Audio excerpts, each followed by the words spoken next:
গণিতে একটি বিখ্যাত উপপাদ্য হচ্ছে পিথাগোরাসের উপপাদ্য। যদিও পিথাগোরাস কখনোই এই উপপাদ্যটা আবিষ্কার করেনি, সেটা চুরি করছে, সেটা ভিন্ন আলোচনা, অন্য আলোচনা করব। তো সে বলছে একটা ত্রিভুজ যদি আমরা আঁকি, এই যে লম্ব 4, ভূমি 3 এবং অতিভুজ 5, তো সে বলতেছে যে লম্ব স্কোয়ার ভূমি স্কোয়ার করলে অতিভুজ স্কোয়ারের মানটা পাওয়া যাবে। তো এটা হচ্ছে লম্ব ভূমি অতিভুজ, এবং অতিভুজ বরাবর একটি বর্গ, ভূমি বরাবর একটি বর্গ এবং লম্ব বরাবর আরেকটি বর্গ। সেটা আজকে আমরা দেখি, প্রমাণ করে দেখি যে তার উপপাদ্যটা সঠিক কিনা। আমরা কিছু এখানে উপাদান নিয়েছি, সেই উপাদানগুলোকে নিয়ে আমরা যদি এখানে ভূমি বরাবর দিই, এই ভূমির যে চতুর্ভুজটা আছে, ভূমি এটা একটা চতুর্ভুজ এবং এটা একটা বর্গ, এখানে যে পরিমাণ আমার চাল ধারণ করবে, ঠিক লম্বতেও যদি আমরা কিছু চাল দিয়ে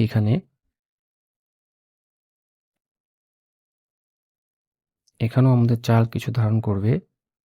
স্কোয়ার বলতে কিন্তু এখানে এটা ক্ষেত্রফল, লম্ব স্কোয়ার, এটা হচ্ছে, এটাও 4, এটাও 4, এটাও 4।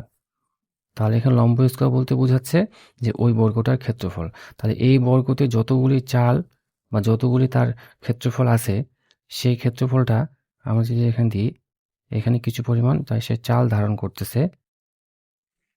এই, হ্যাঁ, তাহলে আমরা দেখতে পারতেছি এখানে যে লম্ব বরাবর যে তার ক্ষেত্রফলটা, যেখানে যে পরিমাণ চাল ধারণ করে, আবার ভূমি বরাবর যে ক্ষেত্রফলটা আছে সেখানেও কিছু পরিমাণ সে চাল ধারণ করে। তাহলে এই যেটা বলতেছে যে এই দুইটা যোগ করলে এটা পাওয়া যাবে। তার মানে এখানে যে পরিমাণ চাল ধারণ করে, এখানে যে পরিমাণ চাল ধারণ করে, এই দুইটাকে যদি আমরা এখানে নিয়ে যাই, তাহলে একই হওয়ার কথা। আমরা নিয়ে যাওয়ার চেষ্টা করি। আমরা যদি এটাকে এখানে দিই, তাহলে দেখি সব চালগুলো এই চতুর্ভুজের মধ্যে বা এই ক্ষেত্রফলের মধ্যে ধারণ করতে পারবে কিনা। যদি পারে, তাহলে বুঝতে হবে পিথাগোরাসের উপপাদ্যটি সঠিক। আর যদি না ধারণ করে, যদি বেশি হয়ে যায়, তাহলে বুঝতে হবে যে পিথাগোরাসের উপপাদ্যটি সঠিক নয়।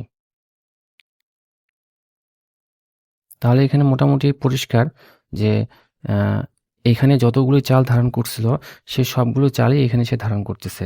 তার মানে এটার ক্ষেত্রফল আর এটার ক্ষেত্রফল যোগ করলে আমরা এটার ক্ষেত্রফল পাই। এটাই হচ্ছে পিথাগোরাসের উপপাদ্য, যে লম্ব স্কোয়ার যোগ ভূমি স্কোয়ার এর ক্ষেত্রফল এবং এর ক্ষেত্রফল যোগ করলে যেটা পাবো, সেটা অতিভুজের ক্ষেত্রফলটা পাওয়া যাবে।